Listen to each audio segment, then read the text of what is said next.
All right. Hello and welcome, everyone. So thank you for taking the time to attend this learning session hosted by the Diversity, Equity, and Inclusion Action Team that is focused on creating opportunities for us to learn and grow together. My name is Angela Toomey. My pronouns are she, her, and I am the People and Culture Assistant at McGinnis Cooper. I'm also a member of the DEI Educate Action Team, and I have the privilege of welcoming you to this discussion panel. Today, we have with us three exceptional guest speakers who will shed a light on the prevalence of invisible disabilities and the ways in which hidden challenges affect one's daily life. They'll also tell us what we, as an organization and as individuals, can do to be informed supporters and active allies. Our moderator today will be Moncton Associate Nicolette Beliveau. Before we get started, I'll cover a couple of housekeeping items. So first, we ask attendees to type your questions or comments in the Q&A or chat. You can come off mute and ask your questions when invited at the end as well. In the meantime, please ensure your microphones and cameras are turned off.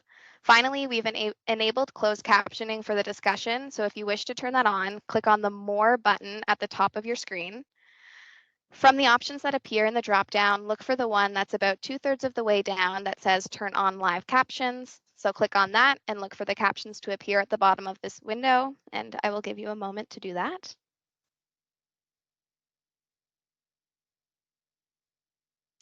Okay, so next I wish to acknowledge the Indigenous peoples of all of the lands across Turtle Island. While we meet today on a virtual platform, I invite all of us to acknowledge the importance of the lands on which we live and work and from which we have all benefited. So I am located in Mi'kma'ki, the ancestral and unceded territory of the Mi'kmaq people. We acknowledge the peace and friendship treaties signed in this territory and recognize that we are all treaty people. I encourage all attendees to share and acknowledge the lands you call home in the chat. There is a link in the chat which will bring you to a map which details the territories, languages, and treaties of a given location if you are uncertain. I can put that in now.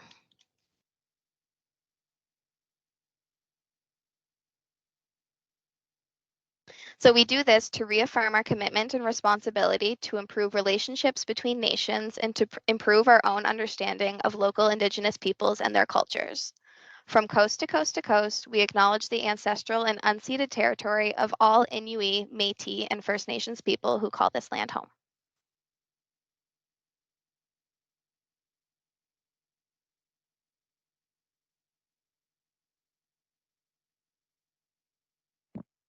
Sorry, I was trying to navigate there.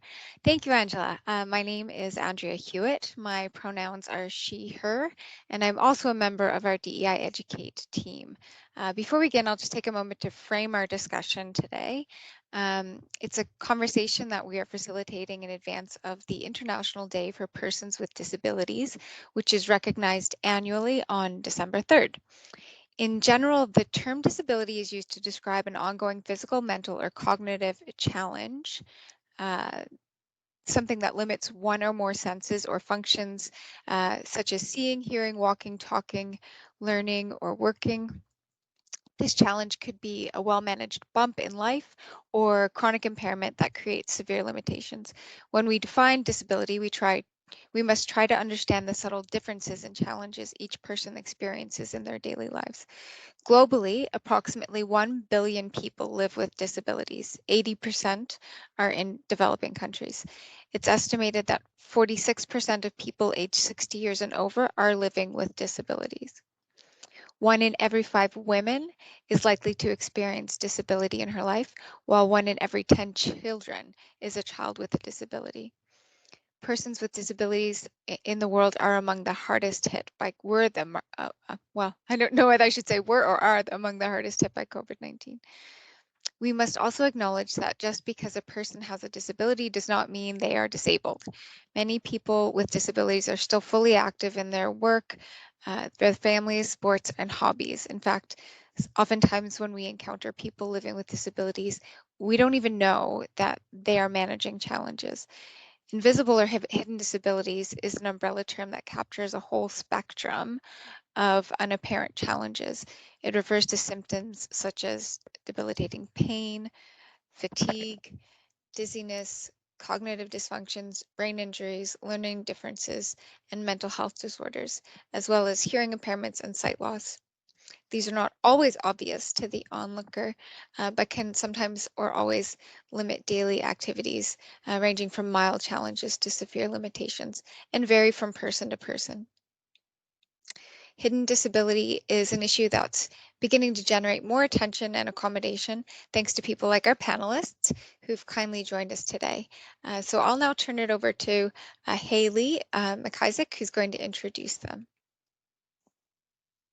Thank you, Andrea. Good morning, everyone. My name is Haley McIsaac, as Andrea mentioned, and my pronouns are she, her.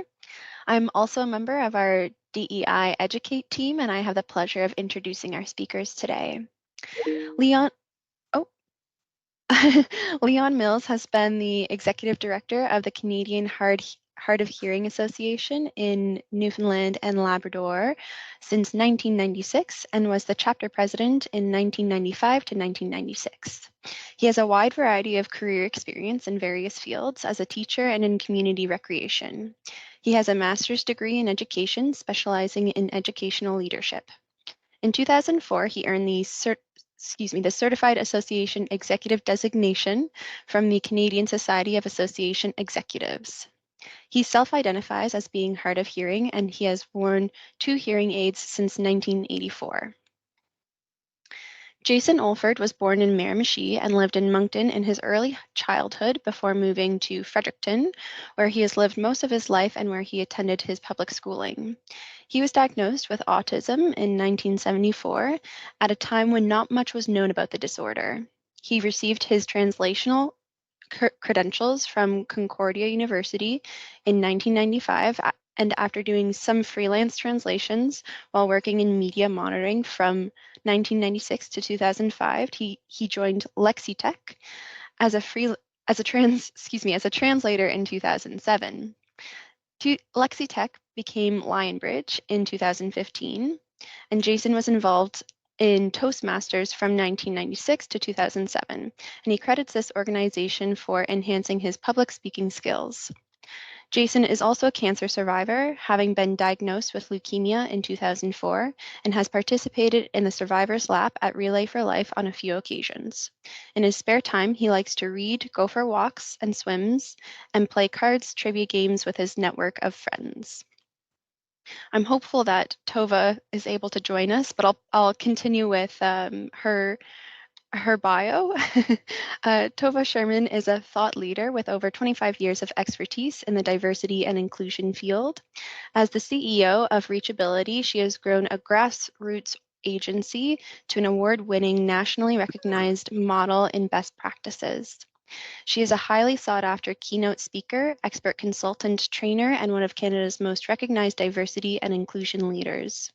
As a valued contributor to the national, regional, and local communities and legislative bodies, she is known for leading the way in diversity and inclusion programs and initiatives. Her overall vision is of an equal playing field where those with physical, cognitive, sensory, and mental disabilities all get accommodations they need. To quote, "It's not about special treatment, it's about dignity, plain and simple." On behalf of everyone here at McGuinness Cooper, I welcome and thank you all for joining us today. I'll now invite Nicolette to open the discussion with our guests. Thank you so much, Haley. So I guess we'll jump right in, and I'm going to go to Leon first here. So as a person with a hidden sensory deficit and as someone who's been working with people with hearing loss for many years, what would you like for people to know about what it's like to have an invisible disability? Thank you. A good question to start it off. I guess at its core, for me, it's all about not isolation is the word, I guess. People with hearing loss often, because of communication challenges, and we live in a highly connected world, where it seems more important than ever that you need to hear and to be connected with people and things. So for a lot of people with hearing loss, though, if it's not treated properly, or if they don't have the confidence to get help or won't get help, the impact of hearing loss can be quite devastating to their lives, and a lot of people withdraw from society, their family and friends, their circle, that they normally do things with, and basically, become almost hermits for some people. They just stay at home basically and don't do very much in terms of interacting with others. So this impacts your overall quality of life quite severely, especially if your personality is more of a leaning towards maybe the introvert type, where you don't usually maybe not engage with people that much anyway.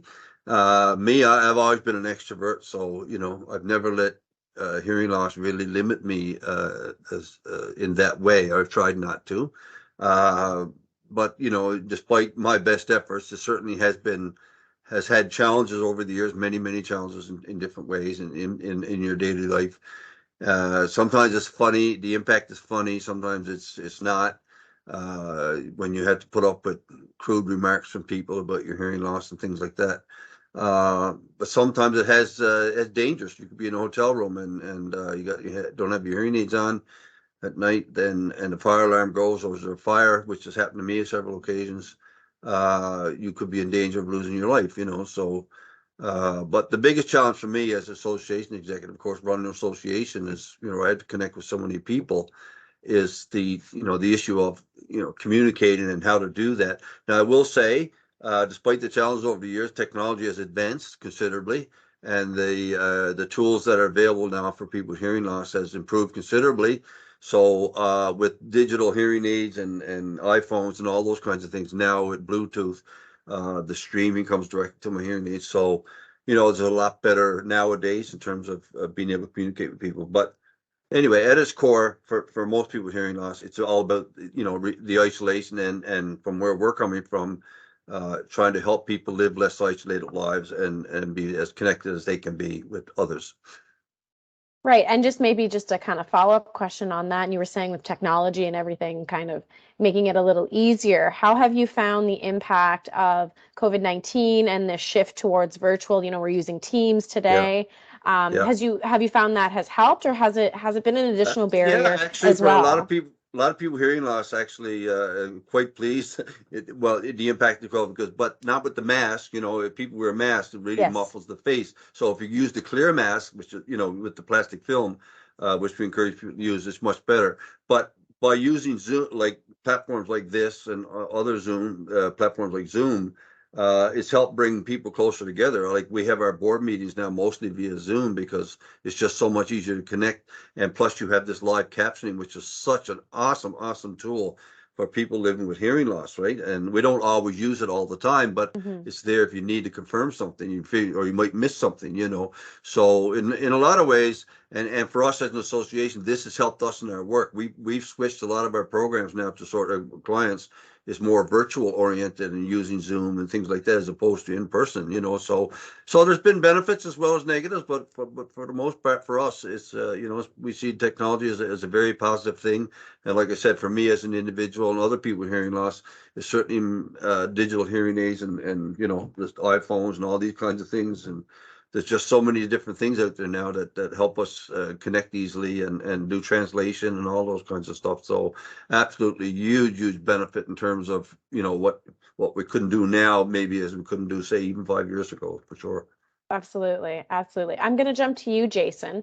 So maybe it's a short question. It's a simple question, but it might be a challenging question. So what do you like and what do you dislike about having autism? Well, one thing I like is my knowledge of trivia. I mean, well, what can I say? I'm one of those Rain Man types, although I'm not quite as low functioning as Dustin Hoffman's character was in the movie. But with the trivia thing, it wasn't always wine and roses. I was bullied in junior high school. The kids all thought I was nerdy. And they should have, because, well, I didn't go out on Friday nights. I would spend Friday nights and weekends like doing my homework and staying home. I just wasn't into things like that, the social aspect of things.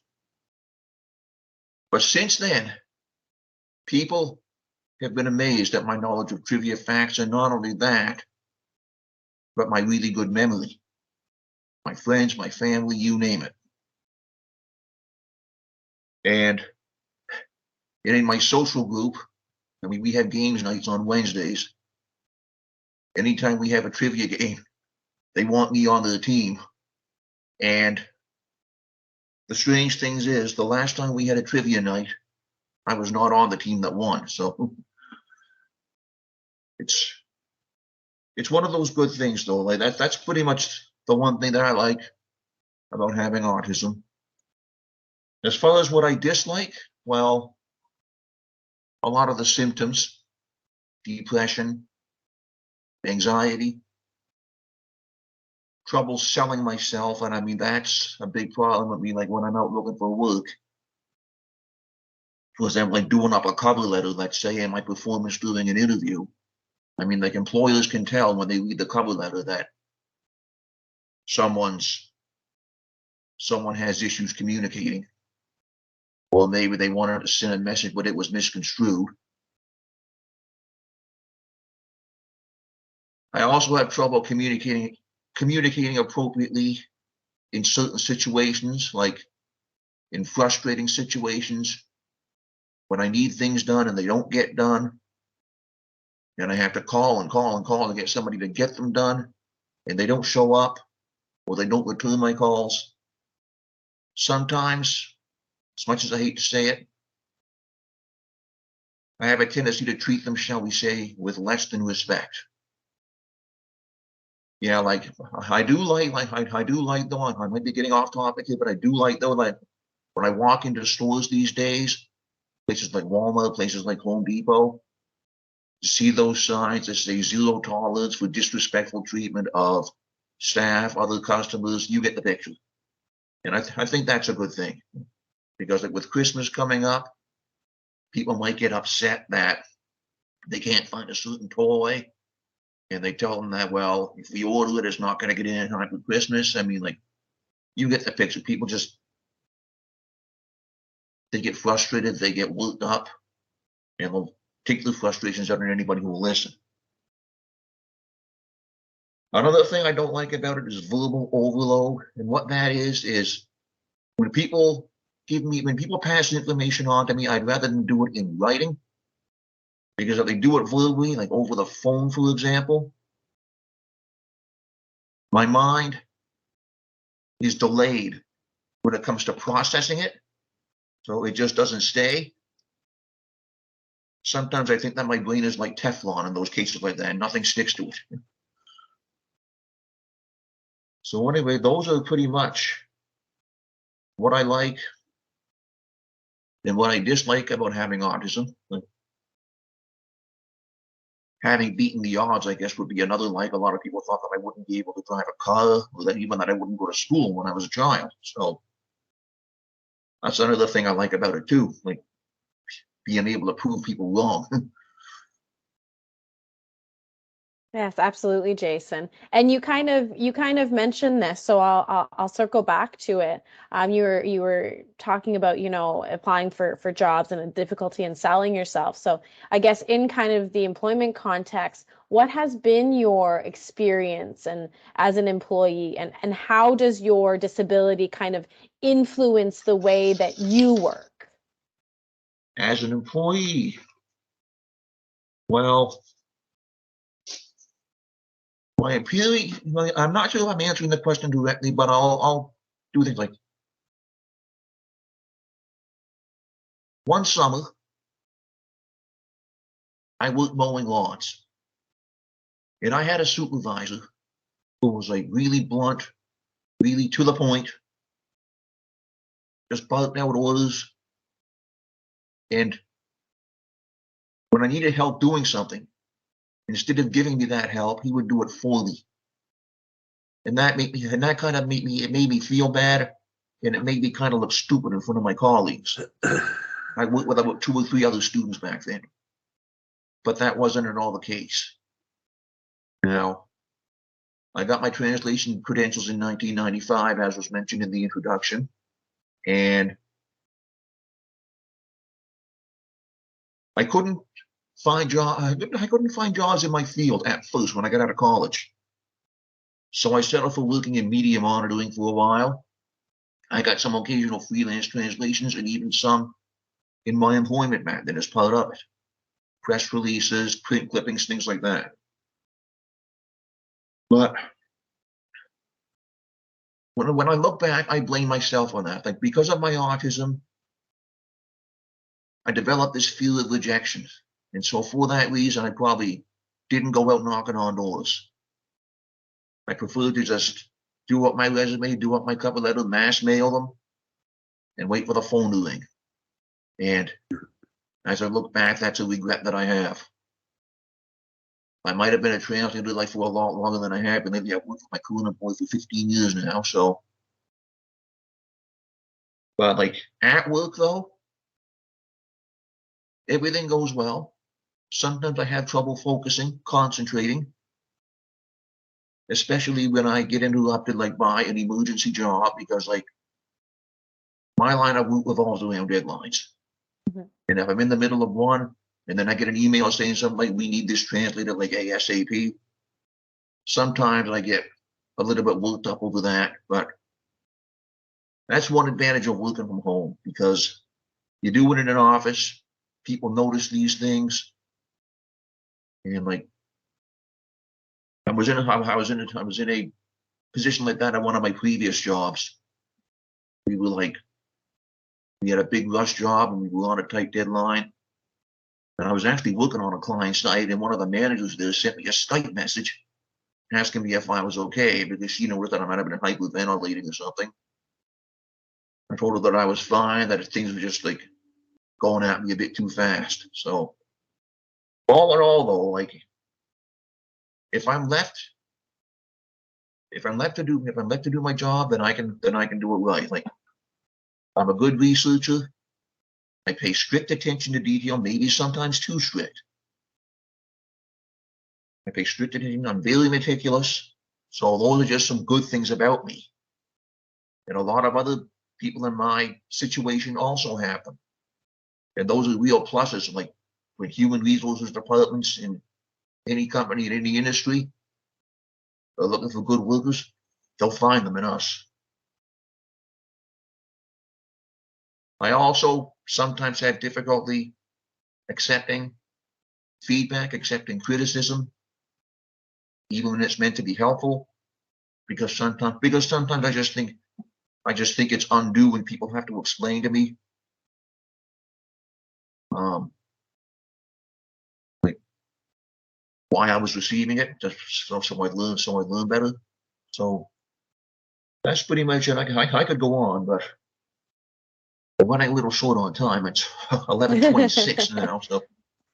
Well, listen, I'm sure we'll have questions and things at the end. So if we have some time, I'll circle back to that question, Jason. But those are some really like good points that I think that you make. And like you said, that work from home, it gives you the opportunity to kind of regulate and deal with that on your own, and work within the confines of what works for you, right? So you're able to work in a way that works best for you. So that's great flexibility that this has given to you. We'll stay on kind of the employment topic, and I'll go to you, Leon. You work with employers in your role. So what has been your experience in working with employers, and kind of the same kind of type of question? What are some of the maybe more negative and maybe more positive responses that kind of come to mind when you think of examples of working with employers in the past? Well, it's a mixed bag. There's unfortunately a lot of people with disabilities, as we all know, face a lot of discrimination from employers. They're trying to get work. A lot of people with disabilities are very highly educated because they've been in school trying to improve themselves and improve their chances of getting work. And I think there's just so many barriers in place initially, just not even given the opportunity to show what they can do. And lots of studies have shown that people with disabilities actually make outstanding employees, have very low sick time booked off, very punctual, very conscientious, very productive, and usually stay around for quite a while because they appreciate the opportunity. So a lot of employers just have these, this closed mind about, they think that just because you have a disability of some kind, this can be too much trouble to deal with. And it's just the furthest thing from the truth, because most accommodations in the workplace are relatively minor. It can handle some piece of equipment or technology or whatever, or software, and with a little bit of education. So you know, problem solved in most cases quite easily. And most people with disabilities, you know, don't need much necessarily or a lot of direct support in the workplace. So having said that, you know, not all, I don't want to tar all employers with the same brush. There's lots of good employers out there who are socially conscious and I think do try to give people with, you know, disabilities opportunities for work and are quite appreciative of, you know, when they do have them. So it's for a lot of people, it's a matter of, you know, like Jason said, you don't like to pound on doors, as it were, but sometimes that's what you got to do. And I just like to share a quick example of my own experience. This goes back almost 30 years, okay? So when I lost my teaching degree, teaching career, and had to switch over, and while I was finishing my master's in education, I was looking for work. And during that time, when you sent an application, unlike now, you used to get a letter in reply saying, you know, thanks, but no thanks, or whatever. And at that time, I was rather naive about all this stuff. And in my cover letter, I said, well, I have hearing loss and we're hearing, but I do quite well with 2 hearing aids and all that kind of stuff. And I can communicate very well, no problem. Well, I sent out, and at that point, I had a master's degree. I had 2 undergraduate degrees. I had community recreation management experience, you know, so I had an excellent resume. And I sent out, I remember in the space of about a month or so, I sent out about 70 applications.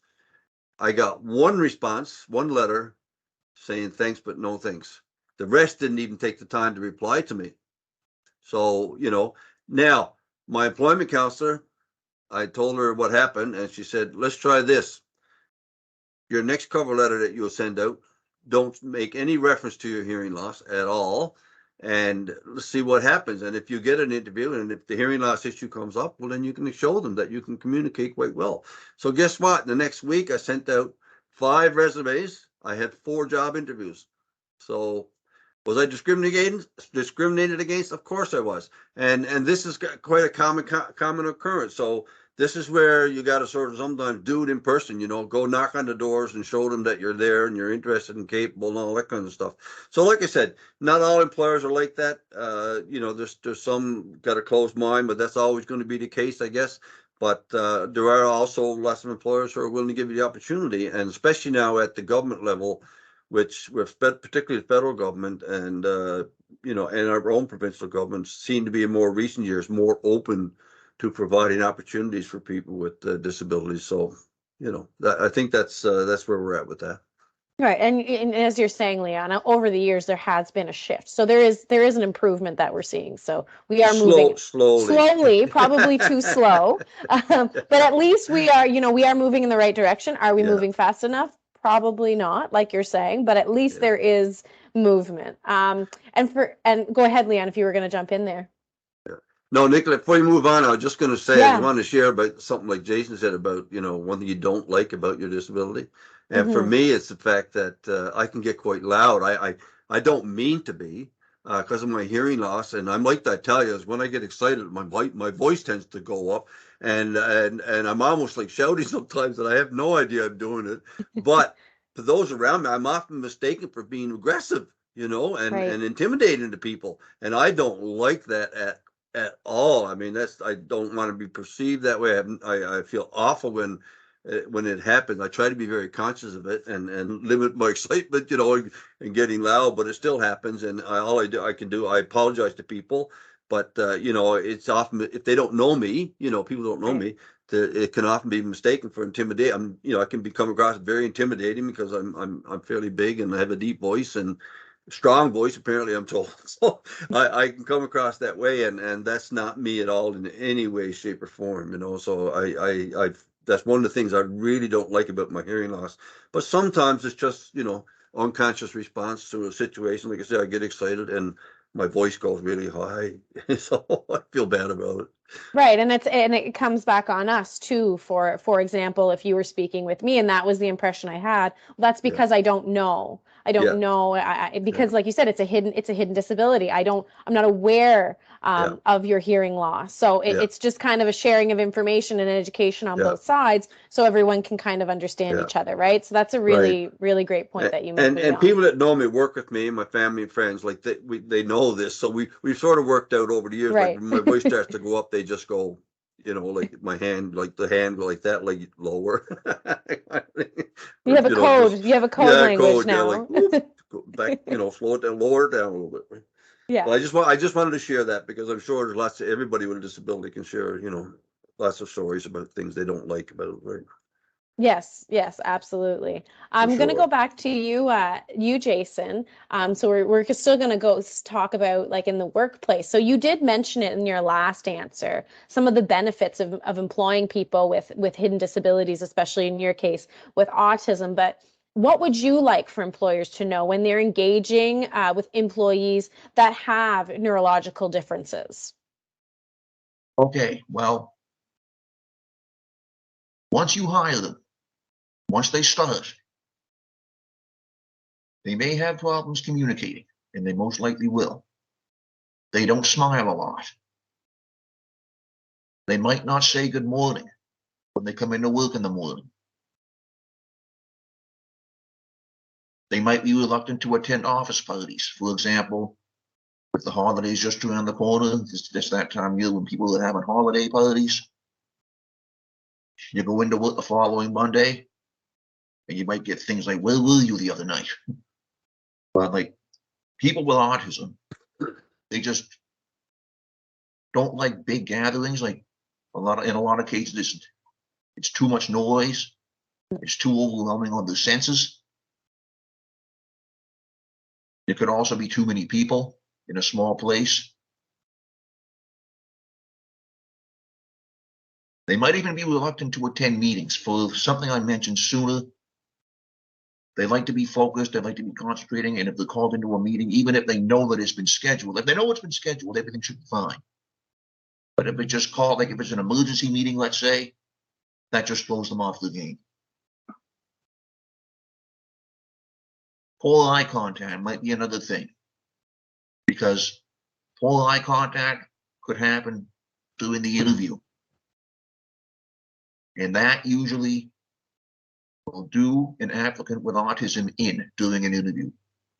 Poor eye contact, they're immediately rejected, not considered. But one thing you should know is when you hire an employee who has autism or some other invisible disability, I think this goes back a bit to what Leon said. They're conscientious, they're willing to learn, they're hardworking, and once you hire them, you'll probably have an employee for life. And they'll stay with you. They'll stay with that employer until the day they retire. And it's because, again, like what Leon said, like they don't want to be in a position where, for example, let's say there's budget cuts and there's layoffs. I'll say this: if there are layoffs, in most cases, employees with autism won't get the axe because, like, it's because of their work ethic. It's because, and then because of that, employers consider them like invaluable. Like, I speak from experience because, like, in my past 2 jobs, I think I've survived maybe 3 or 4 rounds of budget cuts, layoffs. I have been laid off before though, but that was because it was budget cuts, but they were also closing the office that I was working in. So when the office went, my position went with it. So it was nothing personal.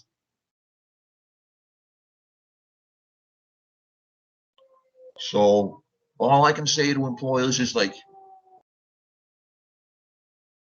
give them a chance. You will not, they won't let you down.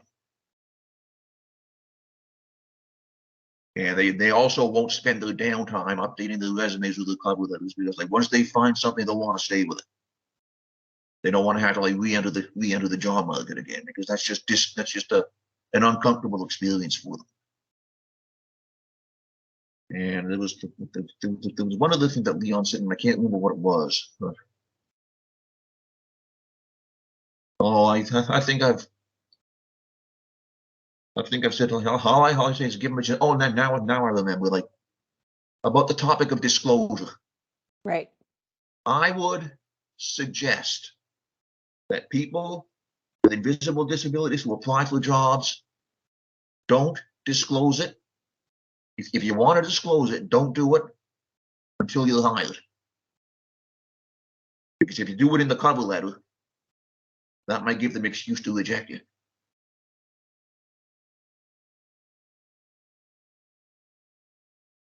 Right. Thank you so much, Jason. Those are like really great points. And I see.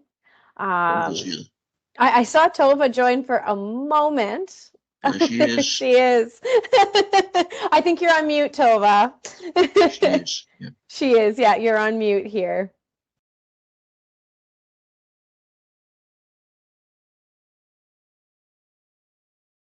Oh, you're still on mute here.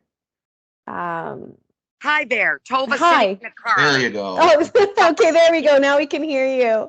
Okay, and connection from my neighbors from my car, so do forgive me. I don't know why I couldn't connect. I'm here because I have some thoughts, and frankly, Jason, I really appreciate what you had to say, even though I don't agree with everything you had to say. That's part of discourse. I wanted to particularly, if you don't mind, Nicolette, get Of right course, on jump in. your piece, because Jason brought something really important up, even though he didn't say it, and that is that people face incredible discrimination when it comes to applying for jobs. And let me be very clear, there's a recent study I'm recommending everyone check out from the Council of Quality and Leadership from 2020. They're out of the States. And they did research around why people with disabilities don't get hired. I mean, the numbers are clear. They're very low. 20.9% of people with disabilities who want to work are working, compared to the 68 to 69% of people who do not identify with disability. The question becomes why? Well, I'm going to tell you. Prejudice. Not this person couldn't do it, but the entire belief that persons with disabilities are not competent to work. I see it every day, and I do not see it through conscious bias, but unconscious bias. The hardest thing, because you need to remind everyone in the room, including everyone in the room today, including Jason and I, and that is we all carry bias.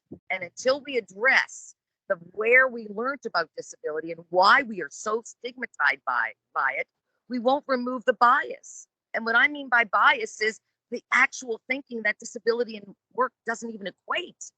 We're not even there yet. We haven't even addressed the fact that there is so much prejudice against disability that people assume we can't even work.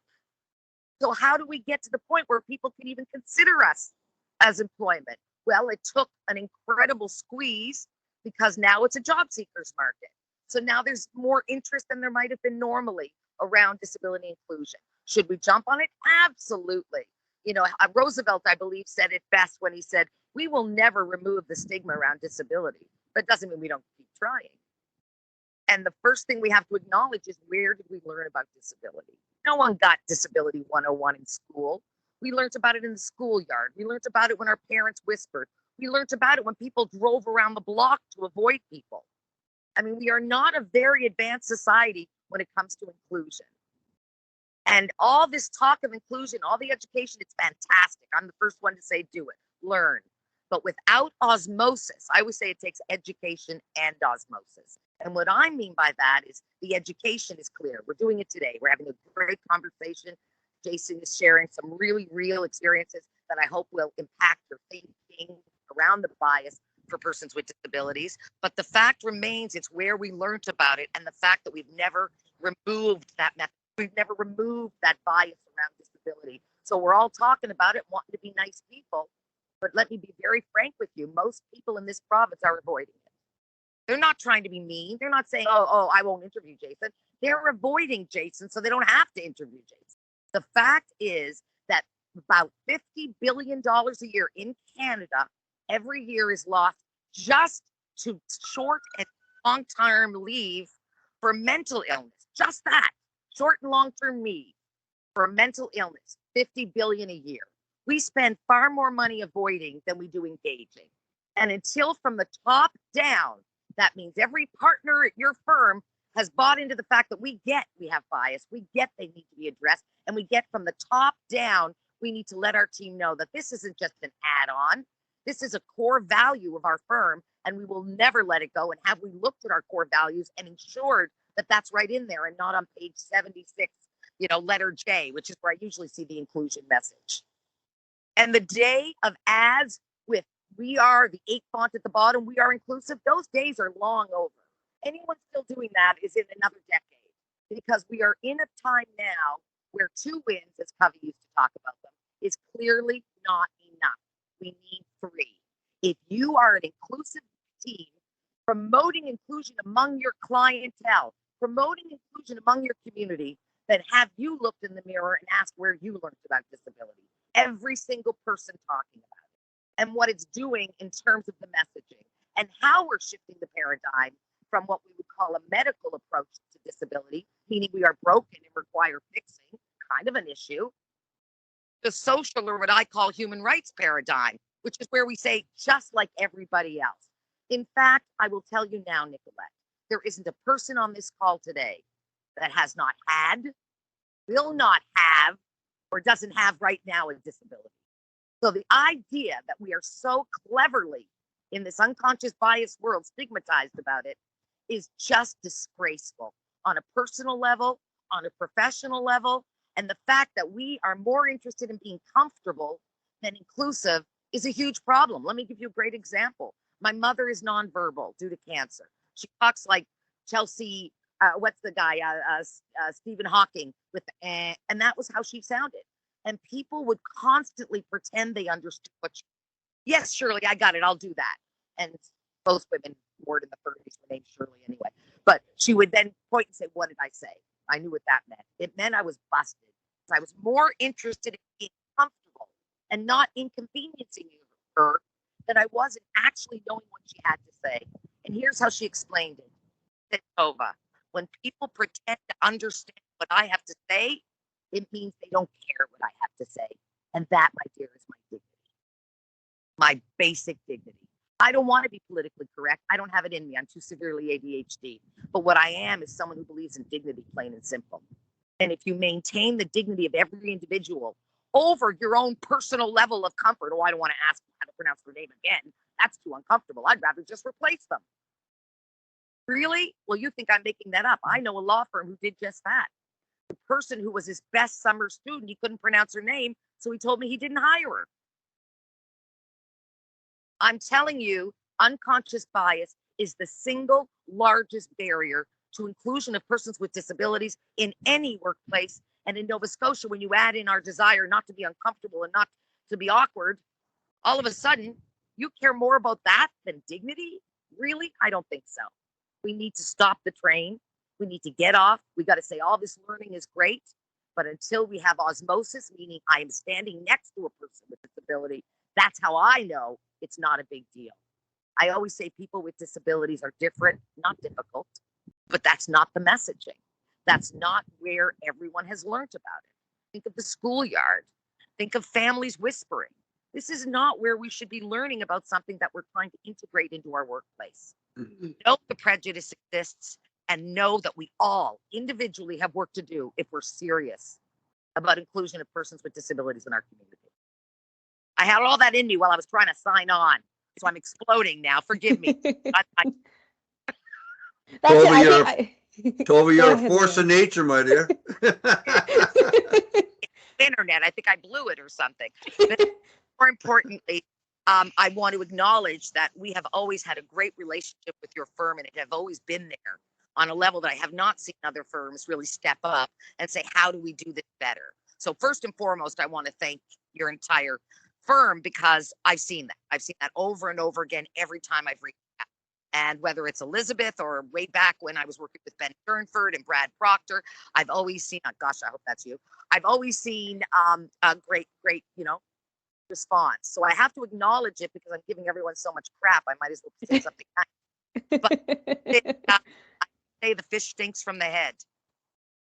What are the partners' feelings about it? And are they letting everyone know just how core and important this is to them, and that it's not an add-on, it's a basic value of this firm? And if that's really happening, I think you guys are probably way ahead, and you're doing what I call disability confident behavior. That simply means not avoiding. That's what disability confidence is. It's the opposite of bias and avoidance. I'm going to ask you, Leon, how much hearing do you have? How much sight do you have? Not because I'm macabre and I'm nosy, but because I'm genuinely interested so I can accommodate you properly.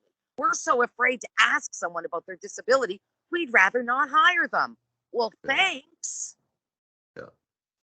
Let's be real and let's be more curious, because that's the answer. Curiosity, but not the what the hell is wrong with you. The really genuine, I'm curious. How much vision do And just getting, at the end of the day, understanding each other, and not, like you said, not being afraid, but just understanding and having a mutual understanding of, this is where I'm at, this is who I am, who are you, where are you at, and how can we do this together, how can we work together in the That's best right. way, right? Have the conversation. Right. Exactly. And be curious. Don't avoid that which makes you uncomfortable in order for your comfort. Are you there for you? Or are you there to engage a person who has not experienced equality in the way that we have? Because if you're there, but Jason, I have to go back to something you said that I don't agree with, just so that we're clear. I'm a different mindset on disclosure. I really am. First of all, once you've signed that contract, if there's something that they can't do on that job description, but they signed the contract and they'll tell me later, I would fire them. I want you to know that, Jason, because they couldn't be honest with me. Now, I'm not going to fire them for having a disability. I'm going to fire them for taking a job at fire services that demands ladder climbing and they use a wheelchair, as a really ridiculous example. What I say to my team is, you must disclose if it affects the work you're going to do. But how you disclose is the power, not if you disclose. How? By the way, I do have a bad back, but I already have an ergonomic chair. And if you're okay with me bringing that chair, I just want to let you know you might see me standing a little more often, but no big deal. I've got it under control. Versus, I need a chair, I need a table, I need a lamp, and I need this. Now, that's going to be tough for someone on day one. But I'm not saying you don't require or deserve accommodation. I'm saying we are honest with people because we're asking them to do the same. But if I'm going for a job as a public speaker, I don't really have to tell them how ADHD I am. It's kind of like going to work just fine. But if I go to the library, I better tell them when they hire me, by the way, I can't shut up for 5 minutes. Good luck with that. You can't promise people to do things that you can't authentically do. And if you can do it, great. But I'll tell you what I do as an employee. I show the list of all the activities it really requires. I'm not dusting off the old ad and saying must, must, must. I'm saying, what does it really take to do this job? And if you've done an authentic assessment of what it takes to do the job, not just dusted off the same job ad you've been using for 15 years, then it is then the onus of the person applying to state, I can do these things, or I can do these things with some accommodation. Here's what I do need. Here's what I don't need. But to not tell them, have a contract, and then have them find out in a way that it is affecting your work, Jason. My question is, you know what they're thinking, the employer? What else are they not telling me? And I don't think that's how you want to start a relationship with an employer. What else are they not telling me? Yeah. It has to be a two-way street. Yeah. But Jason's right. Most people will shred that resume as soon as they hear the word disability. And that's why we have to know who we're interviewing with. We have to know if they have a history of hiring people with disabilities, if they're known in the community. And if they are, I would encourage people to tell them, because there are those people that want that inclusion, want that diversity because it reflects their community. And certainly a law firm is a great example of a place where you hope your community is reflected in some ways. You see yourself there, not you're the only person of color or you're the only person with a disability in a room of a bunch of people, doing trapeze work. You can't feel that isolated. But if the workplace gets it and they want it and they encourage it, and their ad isn't just an 8 font at the bottom that says we are inclusive, then they're going to actually find the right person, right job. And it is the person with disability. But first they have to start screening in. And too many people spend their time screening out because that's what HR told us 30 years ago. It's a little bit of like wake up, smell the coffee. Screening out is old news.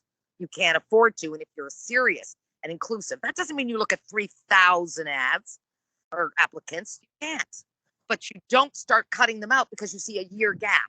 You don't start slicing them out because they didn't go to your school. There's so many studies about hiring and retaining and how we do it. The world has changed so dramatically in the 3 years, and I don't think any of us fully appreciate just how much from an HR perspective it has changed. Whatever school and whatever they taught you 5 years ago, you might as well start over, because that HR really doesn't exist to some degree anymore. I have half my staff now hybrid. I never thought I'd ever allow that. half of them going great because they're doing their work. We've got to be ready to change the old ways. And if we're not, get out of the bloody way and let someone else do it. That's what I say. Leon, Jason, did anyone want to jump in Oh on no, I'm anything just that taking all Tova this said? in. Just like Tova's like a force of nature here, and everything she's saying is so spot on. And I wish you could put her in front of all employers because that's the message they need to hear.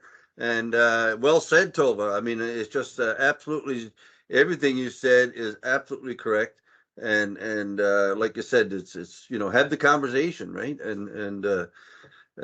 But a law firm taking the sort of lead in this area is sort of somewhat surprising because you tend to think of law firms as being sort of staid, traditional, non-disruptive, and follow the status quo and all those kinds of things. So I'm pleased McKelvey is, like you mentioned, taking a role and being at the forefront of this little bit in the sector, maybe.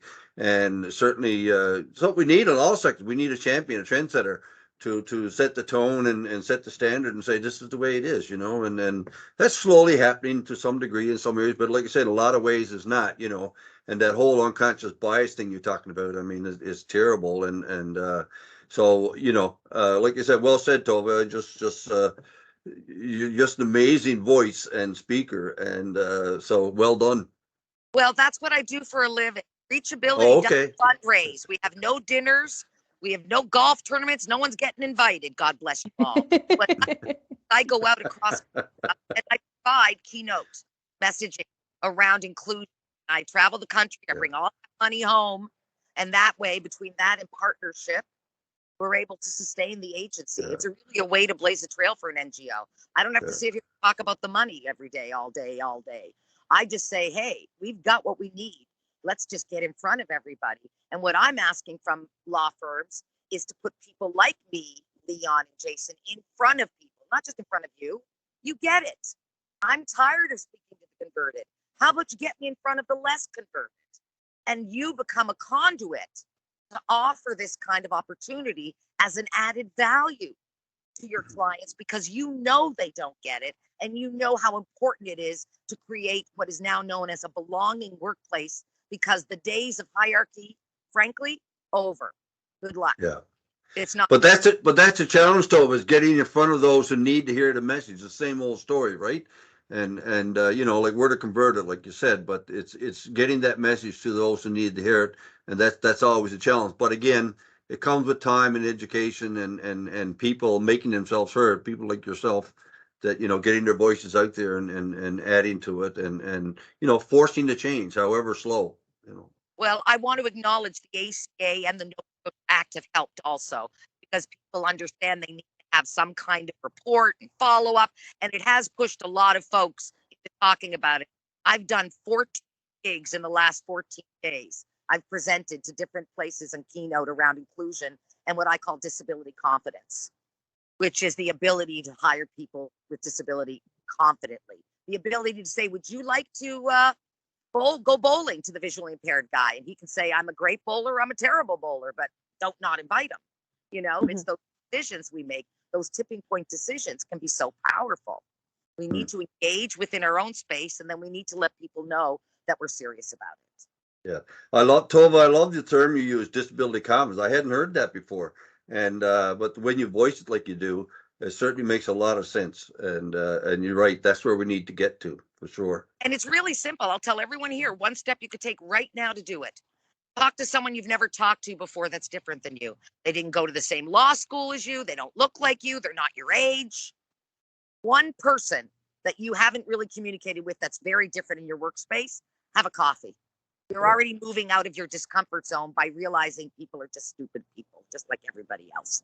And just like everyone else, people always ask me this. Well, I spoke to a guy in a wheelchair and he got really mad at me and I offered to help him. And what's that about? I said, I'm sorry. There are assholes with disability, assholes with that. Own it. So let me just tell everybody, it's people. And people are very angry right now. I've never seen a tenor. I see people at tipping points mental health wise, and they've tipped in the last couple of years. It's not the healthiest out there. And we have to even be more emphatic about our commitments. But if you can simply talk to someone you wouldn't talk to yesterday or didn't ever, then you're already forming disability confidence by simply going out of your comfort zone. And that's step one. A little discomfort goes a long way, believe it or not. Yeah. Thank you. Thank you so much.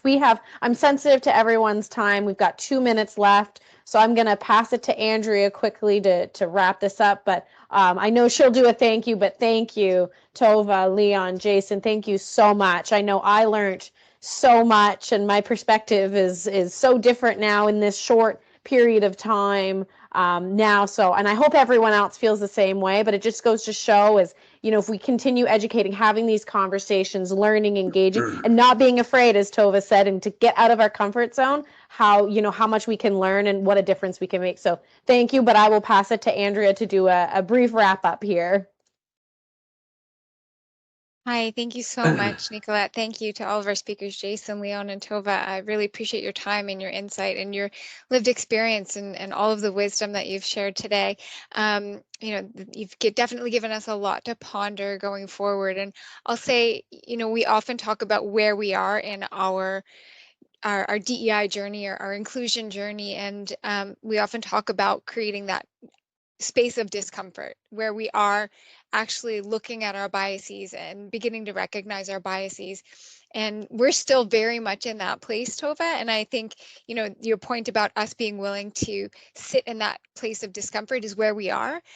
We've still got a lot of growth to do, but we're, definitely invested in this discourse.